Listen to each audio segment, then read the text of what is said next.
Hello. Hello. मी प्राध्यापक P P दिवस, राज्यशास्त्र विभाग प्रमुख, महात्मा फुले महाविद्यालय वरून. आपण गेल्या मागच्या तासिकेमध्ये इंग्लंडच्या राजकीय व्यवस्थेचा अभ्यास या ठिकाणी पाहत होतो. आणि इंग्लंडच्या राजकीय व्यवस्थेचा अभ्यास पाहत असताना सर्वसाधारणपणे इंग्लंड या देशाबद्दल सविस्तर माहिती आणि त्याचं पार्श्वभूमी काय आहे ती बघितली.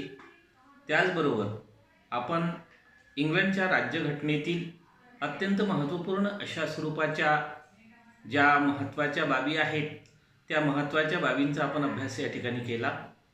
त्यामध्ये सर्वसाधारणपणे जो इंग्लंडच्या राज्यघटनेतील महत्त्वपूर्ण भाग ज्याला आपण वैशिष्ट्य म्हणतो, इंग्लंडच्या राज्यघटनेची वैशिष्ट्य आणि वैशिष्ट्य म्हणजे काय, सर्वसाधारणपणे इंग्लंडच्या राज्यघटनेची वैशिष्ट्य कोणकोणती आहे, कशा प्रकारची आहे आणि कोणकोणत्या दृष्टिकोनातून आहे. वैशिष्ट्य म्हणजे सर्वसाधारणपणे कोणत्याही देशांच्या शासकीय आणि प्रशासकीय व्यवस्थेचा सर्वसाधारणपणे आरसा असतो आणि या आरशाच्या माध्यमातून त्या देशामध्ये कोणकोणत्या प्रकारची शासन व्यवस्था, राजकीय व्यवस्था कशा प्रकारची आहे या महत्त्वाचा भाग त्यातून आपल्याला स्पष्ट होतो. आपल्याला इंग्लंडच्या राज्यघटनेची वैशिष्ट्य जवळजवळ आपण 15-16 वैशिष्ट्य पाहिली. त्या सर्वसाधारण 15-16 वैशिष्ट्यांमध्ये आपल्याला असं लक्षात आलं असेल की सर्वसाधारणपणे इंग्लंडमध्ये काय आहे, कशा पद्धतीचं आहे, कोणत्या पद्धतीचं आहे, काय आहे, काय नाही आहे आणि कोणकोणत्या आपल्या देशाच्या भारताच्या राज्यघटनेत आणि इंग्लंडच्या राज्यघटनेत सर्वसाधारणपणे कोणकोणत्या प्रकारचा फरक आहे. म्हणजेच राज्यघटनेतील वैशिष्ट्यांच्या आधारावर आपल्याला त्या देशामध्ये कोणकोणत्या प्रकारची शासन व्यवस्था, प्रशासन व्यवस्था आहेत या सर्व बाबींचा आपल्याला सविस्तरपणे या ठिकाणी माहिती आपल्याला प्राप्त झालेली आहे, ती मिळालेली आहे. आता इंग्लंडची राज्यघटनेमध्ये सर्वात महत्त्वपूर्ण अशा स्वरूपाचा आपल्याला लक्षात ठेवण्याजोगतं काय आहे, काय आहे वैशिष्ट्य, अत्यंत महत्त्वपूर्ण का ज्याच्या भरोशावर संपूर्ण राज्यघटनेतल्या अत्यंत महत्त्वपूर्ण बाबी इथं असे का आहे, भारतात का नाही, या सर्व प्रश्नांची उत्तरं एका वैशिष्ट्यात गुंतलेली आहेत, आढळून आहेत असं आपल्याला दिसतं. ते वैशिष्ट्य म्हणजे इंग्लंडची राज्यघटना ही अलिखित राज्यघटना आहे. इंग्लंडमध्ये असं का आहे, बऱ्याच वैशिष्ट्यांमध्ये आपल्याला दिसून येते का इंग्लंडमध्ये असं काय आहे. तर त्या सर्व प्रश्नांची आता तुम्हाला पुढे पुढे जेव्हा इंग्लंडचा आपण अभ्यास करतो किंवा करत आहोत त्या सर्व राज्यघटनेच्या अभ्यासक्रमाच्या महत्त्वाचं वैशिष्ट्य पाहत असताना आपल्याला या सर्व बाबी अशा प्रकारे दिसून येईल का इंग्लंडमध्ये असं काय आहे. इंग्लंडमध्ये असं काय आहे या सर्व प्रश्नांची उत्तरं तुम्हाला एका वैशिष्ट्यातून प्राप्त होती. ते म्हणजे सर्वसाधारणपणे इंग्लंडचं राज्यघटनेचं महत्त्वाचं वैशिष्ट्य ते म्हणजे अलिखित राज्यघटना. इथं काय असं आहे तर त्याचं सर्वांचं उत्तर आपल्याला एका गोष्टीनं पाहायला मिळते, एका वैशिष्ट्यानं पाहायला मिळते. ते म्हणजे या ठिकाणी या अलिखित राज्यघटना. अलिखित राज्यघटना हे त्याचं महत्त्वाचं वैशिष्ट्य आहे. आपण पाहिलं का इंग्लंड हा छोटासा देश आहे आणि इंग्लंड हा छोटासा युरोप खंडातील 20 किलोमीटरची जर खाडी त्यापासून तोडल्या गेला असल्यामुळं त्याला इंग्लंडची खाडी म्हटलं जाते. 20 किलोमीटरची जी खाडी आहे तिनं तोडलं, त्यामुळं काय झालं का ते समुद्रात एक छोटंसं बेट म्हणून उदयास आलं आणि त्या उदयास आलेल्या या बेटांच्या या सर्व महत्त्वपूर्ण अशा प्रकारची बाब कशा प्रकारचा आहे, कोणत्या पद्धतीचे ते आपण बघितलं. आज आपण या ठिकाणी या महत्त्वपूर्ण अभ्यासक्रमात इंग्लंडचा राजा, आता इंग्लंडचा राजा कशा प्रकारचा आहे, कोणत्या पद्धतीचा आहे, इंग्लंडच्या राजाचा महत्त्वपूर्ण अशा प्रकारचा भाग या ठिकाणी आपण बघू. इंग्लंडचं राजपद जगात आज कोणत्याही देशामध्ये राजा हा सर्वसाधारणपणे नाही आणि आधुनिक काळात सुद्धा इंग्लंडमध्ये राजा अस्तित्वात आहे. हे एक इंग्लंडच्या राज्यघटनेचं महत्त्वाचं वैशिष्ट्य आहे. राजतंत्र, कुलीनतंत्र आणि प्रजातंत्र अशा तिन्ही राज्यघटनेचा राज्यांच्या प्रक्रियेचा या ठिकाणी समावेश आहे. तिन्ही आहे. राजतंत्रही या ठिकाणी आहे, कुलीनतंत्रही आहे आणि प्रजातंत्रही आहे. तिन्ही आहे आणि तिन्ही अस्तित्वात असणारी तिन्ही तंत्र एकाच वेळेस नांदत असणार आहे इंग्लंड. या इंग्लंडमध्ये सर्वसाधारणपणे कोणत्या प्रकारची प्रक्रिया आहे, कोणत्या दृष्टिकोनातून आहे? इंग्लंडमध्ये राजेशाही आहे. जगातल्या कोणत्याही देशामध्ये आज आपल्याला राजेशाही अस्तित्वात असल्या दिसत नाही. पूर्वीच्या कालखंडात अस्तित्वात असणारी जगातली राजेशाही ही नष्ट झालेली आहे. राजेशाही का नष्ट झाली? राजेशाही का नष्ट झाली आहे तर राजेशाही नष्ट होण्यामागचं महत्त्वपूर्ण अशा प्रकारचं कारण का त्या काळात त्या देशात अस्तित्वात असणारी राजेशाही ही जुलुमशाहीत रूपांतरित झाली आणि राज्यकारभार हा जुलुमशाही प्रशासन हे जुलुमशाही झालं आणि जनतेवर अन्याय आणि अत्याचार करणारं प्रशासन निर्माण झालं असल्यामुळं या ठिकाणी राजेशाही नष्ट करण्यात आली असल्याचं आपल्याला दिसते. परंतु इंग्लंडमध्ये हे साऱ्या गोष्टी असताना इंग्लंडमध्ये आजही राजेशाही आहे. राजेशाही नष्ट झालेली नाही.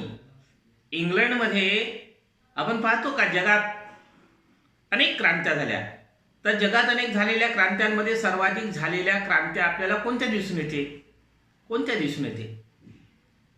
का आपल्या देशाच्या प्रशासकाच्या विरोधात जगातल्या बहुतेक देशांनी क्रांत्या केल्या असल्याचं दिसतं. कारण का त्या ठिकाणी अस्तित्वात असणारे जे राजे होते ते जुलूम करणारे होते, जबरदस्ती करणारे होते, अन्याय करणारे होते, अत्याचार करणारे होते आणि अशा अन्याय आणि अत्याचार करणाऱ्या राजांच्या विरोधात त्या देशातल्या जनतेनं क्रांती केली, बंड केलं आणि तिथल्या जुलूम आणि जबरदस्ती अस्तित्वात असणाऱ्या सरकारला उलथून पाडलं. तिथली राजेशाही नष्ट केली. परंतु इंग्लंडमधील राजेशाही आजही नष्ट झालेली नाही. इंग्लंडमध्ये आजही राजेशाही आहे. इंग्लंडच्या जनतेला राजेशाही सहजासहजी नष्ट करता येत होती. अशाही परिस्थितीत इंग्लंडच्या जनतेनं राजेशाही नष्ट केली असल्याचं आपल्याला दिसत नाही. जगामधलं एकमेव अशा स्वरूपाचं अस्तित्वात असणारं राष्ट्र ते राष्ट्र म्हणजे इंग्लंड, का ज्या राज्यात त्या देशामध्ये राजेशाही आजही अस्तित्वात आहे, राजेशाही आजही नांदत आहे. जगामध्ये झालेल्या क्रांत्या ह्या आपल्या राजाच्या विरोधामध्ये होत्या, प्रशासकांच्या विरोधामध्ये होत्या, राज्यकर्त्यांच्या विरोधामध्ये होत्या. पण इंग्लंडमध्ये आपण इंग्लंडचा इतिहास पाहिला, इंग्लंडचा इतिहास जर पाहिला तर इंग्लंडचा इतिहास पाहत असताना तुम्हाला मी सांगितलं का इंग्लंडच्या इतिहासात राजाच्या विरोधामध्ये झालेली क्रांती आपल्याला दिसतच नाही. आपण आपल्या भारताला स्वातंत्र्य करण्यासाठी तात्कालीन तेव्हा अस्तित्वात असणारं जे शासन होतं, राज्यकर्ते होते, त्यांच्या विरोधात या ठिकाणी जनतेनं आंदोलन केलं आणि जनतेनं आंदोलन करून त्या ठिकाणी भारताला स्वातंत्र्य मिळालं. अशा जगात अनेक देशांचं उदाहरण आपल्याला देता येईल. पण आता आपल्याला एवढ्या सर्व देशांच्या कुठे कुठे राजाच्या विरोधात क्रांती झाली आणि राज्यकारभार उलथून पडला आणि राजेशाही तात्कालीन राजेशाही नष्ट करण्यात आली असल्याचं आपल्याला दिसतं. पण इंग्लंडमध्ये राज्याच्या विरोधात क्रांती झालेली नाही. तर इंग्लंडमध्ये कोणती क्रांती झाली? कोणती क्रांती झाली? तुम्ही जगामध्ये किंवा अनेक माध्यमातून आपण या ठिकाणी इंग्लंडची माहिती घेत असाल. पण इंग्लंडमध्ये झालेली क्रांती कोणती होती? जगाच्या इतिहासात इंग्लंडमध्ये आजपर्यंत झालेली क्रांती ही कोणती आहे? राजाच्या विरोधात इंग्लंडमध्ये क्रांती झाली नाही. आणि जर राजाच्या विरोधात क्रांती झाली असती तर आज राजेशाही नष्ट झालेली आपल्याला पाहायला मिळाली असती. परंतु राजाच्या विरोधात क्रांती झालेली नाही. तर कोणती क्रांती झाली? औद्योगिक क्रांती. इंग्लंडमध्ये झालेली क्रांती कोणती? जगाच्या इतिहासात अस्तित्वात असणारी प्रसिद्ध असणारी क्रांती, इंग्लंडमधली क्रांती कोणती? तर औद्योगिक क्रांती. आपल्या भारताच्या इतिहासात प्रसिद्ध झालेली क्रांती कोणती? किंवा जगातल्या अनेक देशांच्या मध्ये क्रांती प्रसिद्ध झालेली क्रांती कोणती? तर या ठिकाणी त्या देशाच्या राज्यकर्त्यांच्या विरोधात केलेली क्रांती स्वातंत्र्यासाठी. त्या देशातल्या जनतेनं आपापल्या राज्याच्या राज्यकर्त्यांच्या विरोधात ज्या क्रांत्या केल्या त्या क्रांत्या शासनाच्या विरोधात होत्या, प्रशासनाच्या विरोधात होत्या, राजाच्या विरोधामध्ये होत्या. परंतु इंग्लंडमध्ये झालेली क्रांती ही राजाच्या विरोधात नव्हती, तर ती क्रांती या ठिकाणी सर्वसाधारणपणे औद्योगिक क्रांती होती. आणि औद्योगिक क्रांतीमध्ये कसा विकास झाला आपण तो भाग जास्त तिकडे डिटेल्समध्ये जाणार नाही. परंतु आपल्याला या ठिकाणी राजा आजही का अस्तित्वात आहे, इंग्लंडमध्ये राजा आजही अस्तित्वात का आहे, या आपल्याला महत्त्वपूर्ण अशा प्रकारच्या बाबींचं विश्लेषण पाहायचं आहे. त्यामुळे आपण या ठिकाणी या सर्व बाबीचा आढावा घेत आहे. कारण त्या ठिकाणी राजा का आहे, आजही राज्यपद का आहे, राजा का टिकून आहे, या सर्व प्रश्नांची उत्तरं आपल्याला यातून मिळतील. म्हणून त्यासाठी आपण राजा कशा प्रकारचा आहे, कोणत्या आजही राजा कशा प्रकारचा आहे, कोणत्या दृष्टिकोनातून आहे, आजही ते का टिकून आहे आणि कोणत्या राजपद टिकण्याची कारणं ही वेगवेगळी आहेत. त्याच्याकडे आपल्याला जास्त आता वळता येणार नाही. आता राजा जो आहे इंग्लंडचा राजा हा सर्वसाधारणपणे ज्याला आपण या ठिकाणी म्हणतो की आता आपल्याला पाहायचं आहे का इंग्लंडचा राजा म्हणजे काय, प्रशासनाचा अत्यंत महत्त्वपूर्ण, ज्याप्रमाणे आपण पाहतो जगातल्या प्रत्येक देशाच्या राज्यघटनेचं आपल्याला जर आपण वैशिष्ट्य बघितलं त्यामध्ये जर पाहिलं, भारताच्या राज्यघटनेत आपण पाहिलं का भारताची सर्वच्या सर्व राज्यघटना ही भारताच्या राष्ट्रपतीच्या नावानं लिहून ठेवलेली आहे. त्या भारताचा राज्यकारभार हा राष्ट्रपतीच्या नावाने चालतो. राष्ट्रपती हा संपूर्ण देशाचा राज्यकारभार पाहतो. पण इंग्लंडचा राज्यकारभार हा इंग्लंडच्या राजाच्या नावानं चालतो. इंग्लंडचा राजा हा प्रशासनाचा प्रमुख आहे. इंग्लंडचा राजा हा प्रशासनाचा प्रमुख आहे. आणि इंग्लंडचा राजा हा प्रशासनाचा प्रमुख असल्यामुळं या ठिकाणी इंग्लंडच्या राजा कशा प्रकारचा आहे, कोणत्या पद्धतीचा आहे याचंही विश्लेषण करणं अत्यंत महत्त्वपूर्ण अशा स्वरूपाची या ठिकाणी भाग आहे. या ठिकाणी आपण राजा पाहू.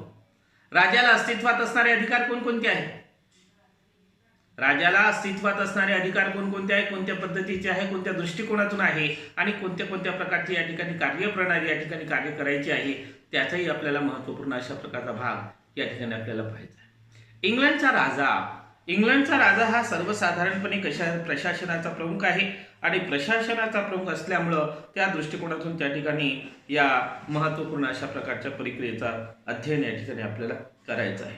आता इंग्लंडचा राजा हा सर्वसाधारणपणे इंग्लंडच्या राजाच्या नावाने राज्यकारभार चालतो असं आपण बघितलं. आंतरराष्ट्रीय आणि राष्ट्रीय कार्यामध्ये त्याला सर्वात महत्त्वपूर्ण अशा प्रकारचं स्थान आहे आणि राज्यातील सर्व महत्त्वपूर्ण अशा प्रकारच्या महत्त्वपूर्ण कार्यक्रमामध्ये राजाला मानवंदना दिली जाते आणि पंतप्रधान आणि त्याचं मंत्रिमंडळ यांची नियुक्ती करण्याचा अधिकार राजाला प्राप्त झालेला आहे आणि त्या दृष्टिकोनातून त्या ठिकाणी करतो. म्हणजेच राजा हा मंत्रिमंडळाचं विसर्जन करतो. थोडक्यात जर सांगायचं झालं तर राजा हा संपूर्ण शासन व्यवस्थेचा महत्त्वपूर्ण अशा प्रकारचा केंद्रबिंदू अस्तित्वात असल्याचं आपल्याला दिसते आणि जाणवते. आता या ठिकाणी पाहू आपण का राजा हा सर्वसाधारणपणे कोणकोणत्या दृष्टिकोनातून कशा प्रक्रियेच्या माध्यमातून या ठिकाणी कार्य करतो आणि कोणकोणत्या प्रकारची परिस्थिती या ठिकाणी असते. आता इंग्लंडचा राजा आणि राज्याचा राज्यकारभार. आता इंग्लंडचा राजा आणि राज्याचा राज्यकारभार, राजा आणि राजपद, राजाचा सर्वसाधारणपणे राजा आणि राजाचा राज्यकारभार पाहण्या या ठिकाणी आपल्याला त्यामध्ये राजा आणि राजपद या दोन मधला फरक आपल्याला या ठिकाणी बघायचा आहे. राजा काय आहे, राजपद काय आहे. राजा आणि राजपद ह्या दोन्ही गोष्टी कशा प्रकारच्या कोणकोणत्या दृष्टिकोनातून भिन्न भिन्न अशा स्वरूपाच्या अस्तित्वात असल्याचं आपल्याला दिसते.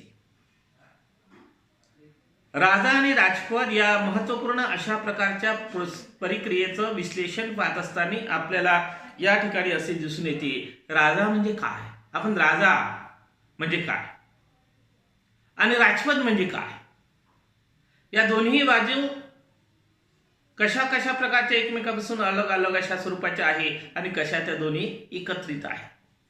या महत्त्वपूर्ण अशा प्रकारच्या प्रक्रियेचं आपण विश्लेषण करू. राजा आणि राजपद यातला फरक काय आहे?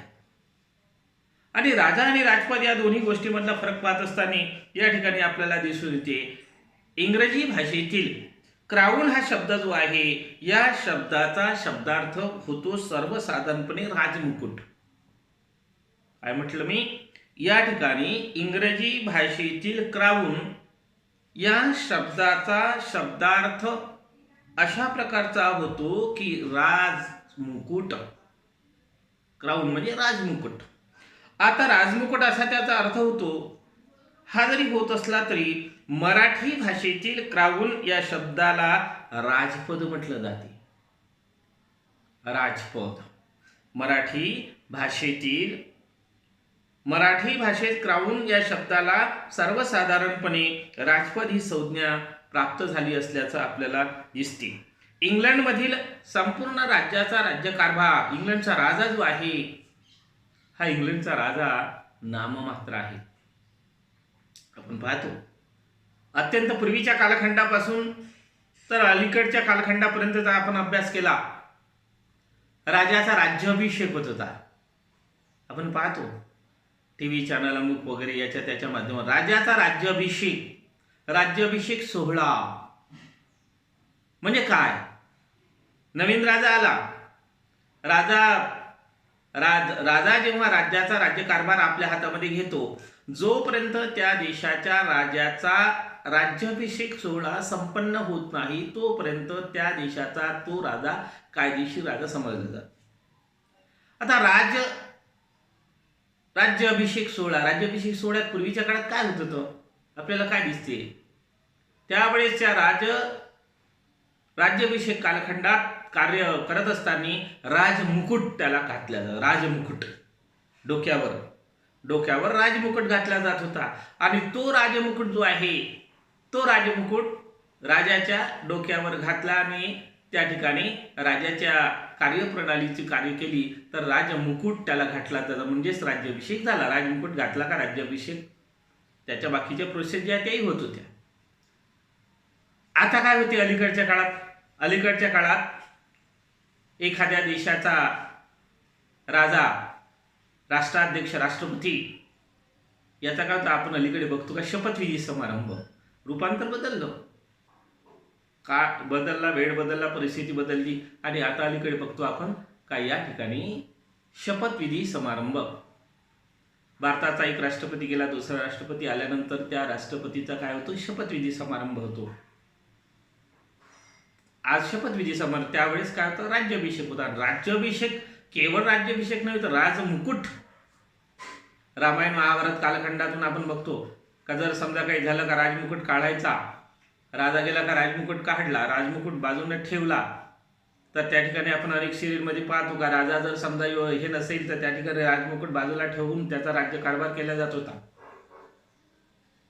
कार्यकारी जर राजा असेल काही कारणास्तव तर त्या ठिकाणी राजमुकुट एका बाजूला ठेवला जात होता आणि दुसरा जो कार्यकारी म्हणला जातो कारभार पाहत होता पण त्याच्या डोक्यावर राजमुकुट घातला जात नव्हता कारण का तो कार्यकारी होता. जोपर्यंत प्रत्यक्ष राजा येत नाही तोपर्यंत त्यावर राजमुकुट त्याच्या डोक्यावर जोपर्यंत ठेवत नाही तोपर्यंत त्या अर्थानं त्या देशाचा तो राजा खऱ्या अर्थानं होणार नाही. ही संपूर्ण कार्यपद्धती इंग्लंडमध्ये तशा प्रकारची कार्यपद्धती आहे आणि त्या सर्व दृष्टिकोनातून आपल्याला दिसते. आता या ठिकाणी आपण सर्वसाधारणपणे महत्त्वपूर्ण बाबींकडे वर्णन पाहू. त्यामध्ये आपण या ठिकाणी काय पाहणार आहोत का यामध्ये आपण पाहणार आहोत राजा आणि राजपद या दोघांमध्ये फरक काय आहे. राजा आणि राजपद या दोन्ही प्रक्रियेमध्ये काय फरक आहे, कोणकोणत्या गोष्टीतून त्या ठिकाणी आपल्याला त्या दिसून येते. एक अत्यंत महत्त्वपूर्ण अशा प्रकारची बाब आहे ती लक्षात ठेवणं फार महत्त्वाचे आहे. राजा ही एक व्यक्ती आहे. काय आहे? राजा ही एक व्यक्ती आहे आणि राजपद ही एक संस्था आहे. काय म्हटलं मी? राजा ही एक व्यक्ती आहे आणि राजपद ही एक संस्था आहे. म्हणून याला राजा आणि राजपद म्हटलं जाते. या दोघांमध्ये फरक काय आहे? आणि ह्या दोन्ही गोष्टी एकाच व्यक्तीजवळ असते म्हणून त्याला राज्याचा राज्यकारभार पाहणारी व्यक्ती. आता राजा ही एक व्यक्ती आहे आणि राजपद ही एक संस्था आहे, अशा पद्धतीने आपण म्हणतो. तर राज्याचा संबंध कशासोबत येतो? व्यक्ती जर आहे, राजा ही एक व्यक्ती आहे, तर राजाचा संबंध कोणकोणत्या गोष्टीशी येतो? राजा ही एक व्यक्ती आहे.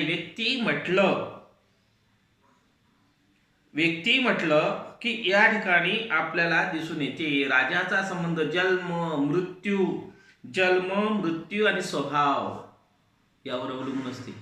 राजाचा आपण जन्म सुद्धा झाला, कोणत्या राजाचा जन्म कोणत्या तारखेला झाला, हे कोणत्या वेळेत झाला, कोणत्या तारखेला झाला, कोणत्या वर्षी झाला, हे आपण सांगू शकतो. जन्म आणि मृत्यू केव्हा झाला, कोणत्या तारखेला किती वाजता कोणत्या राजाचा मृत्यू झाला, हे सुद्धा त्याची नोंद असते. ते सुद्धा आपल्याला या ठिकाणी सांगते कोणत्या राजाचा स्वभाव कसा आहे.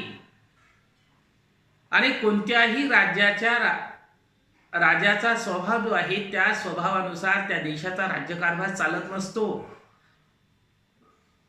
तुमचा स्वभाव कसा असो, चांगला असो, वाईट असो, मृद असो, गरम असो, नरम असो, परंतु त्या ठिकाणी त्या व्यक्तींच्या स्वभावानुसार, त्या व्यक्तींच्या लहरीनुसार त्या देशाचा राज्यकारभार चालत नसतो. कारण का त्या ठिकाणी त्या व्यक्तींच्या लहरीनुसार तो राज्यकारभार चालत नसतो. तर त्या ठिकाणी राजाच्या या सर्व ज्या काही राजपदाला जे अधिकार प्राप्त झालेले असतात, त्या राजपदाला प्राप्त झालेल्या अधिकाऱ्यांच्या माध्यमातून तो राज्यकारभार चालतो. आता राजपद काय आहे? जसं मी म्हटलं तुम्हाला, राजपद ही एक संस्था आहे. काय आहे? राजपद ही एक संस्था आहे. आणि संस्था म्हटलं तर त्या ठिकाणी संस्था ही कशी असते? संस्था ही स्थायी असते. संस्था ही स्थायी स्वरूपाची असते आणि ही स्थायी स्वरूपाची असल्यामुळे ती कधी नष्ट होत नाही. संस्था कधी नष्ट होत नाही. तर त्या ठिकाणी ती संस्था ही स्थायी स्वरूपाची असते. व्यक्तीचा मृत्यू होतो, मृत्यू झाला तरी संस्था ही कायम स्वरूपाची सातत्य टिकून ठेवणारी असते, सातत्य टिकून राहते. संस्था कधी नष्ट होत नाही आणि तिचा कधीही मृत्यू होत नाही, तिचे सातत्य नेहमी टिकून राहते. संस्थेचे कार्य हे एका विशिष्ट पद्धतीनुसार चालत असते आणि कोणत्याही व्यक्तीच्या म्हणण्यानुसार, कोणत्याही गोष्टीच्या म्हणण्यानुसार त्या ठिकाणी चालत नाही. त्या व्यक्तीच्या लहरीनुसार, त्या व्यक्तीच्या स्वभावानुसार, त्या व्यक्तीच्या कार्यानुसार ते चालत नाही. तर ते कार्य, संस्थेचे कार्य हे सर्वसाधारणपणे एखाद्या नियमावलीच्या माध्यमातून, कार्यप्रणालीच्या माध्यमातून, नियम आणि कार्यपद्धती जी असते त्यानुसार चालत असते. म्हणजेच राज्याचा राज्यकारभार हा त्या देशाच्या नियमावलीनुसार, दुसऱ्या भाषेत जर बोलायचं झालं तर त्याला आपण म्हणतो राज्यघटनेनुसार त्या ठिकाणी चालत असते. नियमच ही त्या देशाच्या राज्यकारभाराची महत्त्वपूर्ण अशा प्रकारची प्रक्रिया असते असं म्हटलं जाते. म्हणून इंग्लंडच्या राज्यघटनेमध्ये काय म्हटलं जाते? तर इंग्लंडच्या राज्यघटनेमध्ये एक स्लोगन आहे, या सर्व गोष्टीवर आधारित एक स्लोगन आहे, एक टायटल. त्यामध्ये काय म्हटलं जाते? राजा दिवंगत झाला, राजा चिराई हो. काय म्हटलं मी? राजा दिवंगत झाला, राजा चिराई हो, असं म्हटलं. राजा दिवंगत झाला, राजा चिराई हो, यामधलं काय आहे? या बाबीमध्ये, या गोष्टीमध्ये काय आहे? आता दोन्हीमध्ये राजा दिवंगत झाला, राजा चिराई हो. आता पहिला राजा काय आहे? राजा दिवंगत झाला म्हणजे जो राजा, ज्या राजाला आपण डोळ्याने पाहू शकतो, जो राजा व्यक्ती आहे, आणि जो राजा व्यक्ती आहे, जो राजा ज्याला आपण डोळ्याने पाहू शकतो, त्याला जन्म मृत्यूच्या फेऱ्यातून जाता येते, तो राजा दिवंगत झाला म्हणजे मृत्यू पावला. राजा चिराई हो. दुसऱ्या शब्दाचा अर्थ राजा चिराई हो. राजा चिराई हो म्हणजे काय? राजा चिराई हो म्हणजे राजपद जे आहे ते चिरकाल टिकणार आहे, चिरंतर टिकणार आहेत, राहणार आहेत, कायम स्वरूपाचा आहेत आणि त्या दृष्टिकोनातून त्याचा अशा प्रकारचा होतो. म्हणजे दोन्ही शब्दाचा अर्थ जर आपण या ठिकाणी पाहिला तर दुसऱ्या शब्दाचा अर्थ राजा ही राजपद ही एक संस्था आहे आणि ती राजपद ही एक संस्था असल्यामुळं ती चिरकाल टिकणारी असते. कोणत्या परिस्थितीत तिचा या ठिकाणी भंग होत नाही, नष्ट होत नाही. राजाचा मृत्यू झाला तरी त्या ठिकाणी राजपद हे कायमस्वरूपाचं राहते. या दोन्ही बाबीच्या माध्यमातून आपल्याला यामधला फरक आपल्याला पाहायला मिळतो. आता या ठिकाणी पहा की राजाची ही संपूर्ण कार्यपद्धती जी आहे कोणत्या पद्धतीने आहे, कशा प्रकारचा आहे, कशा दृष्टिकोनातून आहे, राजपद चिराई कशा प्रकारचं होते आणि या सर्व बाबींच्या दृष्टिकोनातून या ठिकाणी आपल्याला राज्याचा राज्यकारभार पाहण्याच्या दृष्टिकोनातून कशा प्रकारे कार्य करतो हे राजा कधीही चूक करू शकत नाही. राजा कधीही चूक करू शकत नाही. या ठिकाणी आपण म्हणतो का राजा कधीही चूक करू शकत नाही, हे एक सिंबॉल आहे. राजा कधीही चूक करू शकत नाही. इंग्लंडचा राजा कधीही चूक करू शकत नाही. काय कारण? कधीच चूक करू शकत नाही. कारण काय आहे का इंग्लंडचा राजा कधीही चूक करू शकत नाही याचं मूळ कारण असं आहे का इंग्लंडचा संपूर्ण राज्यकारभार हा प्रधानमंत्री आणि त्याच्या मंत्रिमंडळाच्या माध्यमातून चालतो. इंग्लंडचा संपूर्ण राज्यकारभार हा राजाच्या नावाने चालतो. राजा हा नाममात्र शासन प्रमुख आहे. राजाच्या नावानं चालणारा राज्यकारभार हा संपूर्ण राज्यकारभाराचं संपूर्ण प्रत्यक्ष रीतीनं कामकाज पाहण्याचं काम इंग्लंडचा पंतप्रधान आणि त्याचं मंत्रिमंडळ करते. इंग्लंडचा पंतप्रधान आणि त्याच्या मंत्रिमंडळानं घेतलेल्या प्रत्येक निर्णयाला राजा आपली सहमती दर्शवितो. राजा प्रत्येक नियमावर, प्रत्येक घेतलेल्या निर्णयावर सही करतो. कोणत्याच याला कधीच अडवत नाही. इंग्लंडच्या राजानं आजपर्यंत इंग्लंडच्या पंतप्रधान आणि त्याच्या मंत्रिमंडळानं घेतलेल्या निर्णयाला कधीही नाकारलं नाही, कधीच विरोध केला नाही, कधीच फेटाळलं नाही, कधीच फेटाळलं नाही. तर या ठिकाणी इंग्लंडच्या राज्याचा राज्यकारभार या पद्धतीनं त्याच्यावर तो सही करतोच आणि इंग्लंडचा राजा हा प्रत्येक पंतप्रधान आणि त्याच्या मंत्रिमंडळाने घेतलेल्या निर्णयावर सही करतो. आणि म्हणूनच म्हटलं जाते का इंग्लंडचा राजा कधीही चूक करू शकत नाही. याचं कारणच ते आहे का घेतलेले सर्वच्या सर्व निर्णय हे इंग्लंडच्या पंतप्रधान आणि त्याच्या मंत्रिमंडळानं घेतलेले आहेत. त्यामुळे राजा कसं काय चूक करत? राजा चूक करायचा प्रश्नच नाही. राजा फक्त काय करतो? सह्या करतो. आणि राजा जर सह्या करत असेल, प्रत्यक्ष रीतीनं राज्याचा राज्यकारभार पाहण्याची जबाबदारी प्रधानमंत्री आणि त्याच्या मंत्रिमंडळाकडे असेल तर इंग्लंडचा राजा चूक करू शकत नाही, कधीच चूक करू शकत नाही, कधीच चूक करू शकत नाही. आणि त्याच्याचमुळं या ठिकाणी इंग्लंडमध्ये या राजाच्या राज्यपद्धतीचा कारभार आहे. इंग्लंडमध्ये राजा कधीही चूक करू आपण बघितलं का इंग्लंडमध्ये कोणतीच क्रांती नाही झाली, कोणतीच क्रांती. इंग्लंडमध्ये फक्त औद्योगिक क्रांती झाली, राजाच्या विरुद्ध क्रांती झालेली आपल्याला इतिहासात दिसत नाही. कारण काय? इंग्लंडच्या जनतेच्या मनात इंग्लंडच्या राजाच्या विरोधात कधीच क्रोध निर्माणच झाला नाही, कधीच क्रोध. आपण क्रांती का करतो? जगातल्या सर्व जगातल्या अस्तित्वात असणाऱ्या किंवा ज्या क्रांत्या झाल्या आपण त्याचा अभ्यास करतो. क्रांत्या का झाल्या? क्रांत्या होण्यामागं काही कारण का? विनाकारण कोणी उठसूट क्रांती करते का? नाही करत. उठसूट कोणीही क्रांती करत नाही, संघर्ष करत नाही. संघर्ष का करतो? आपल्याला जर आपल्या राजाच्या विरोधात क्रांती करायची आहे का आपल्या सहजच करा. तुमच्या सर्वच्या सर्व गरजा जर राज्याच्या राज्यकर्त्यांनी पूर्ण केल्या तर आपण क्रांती करू का? नाही करणार. काय गरज आहे? जे म्हटलं ते जर तुम्हाला मिळालं, जे म्हटलं ते तुम्हाला भेटलं, तर क्रांती करण्याचं काहीच कारण नाही.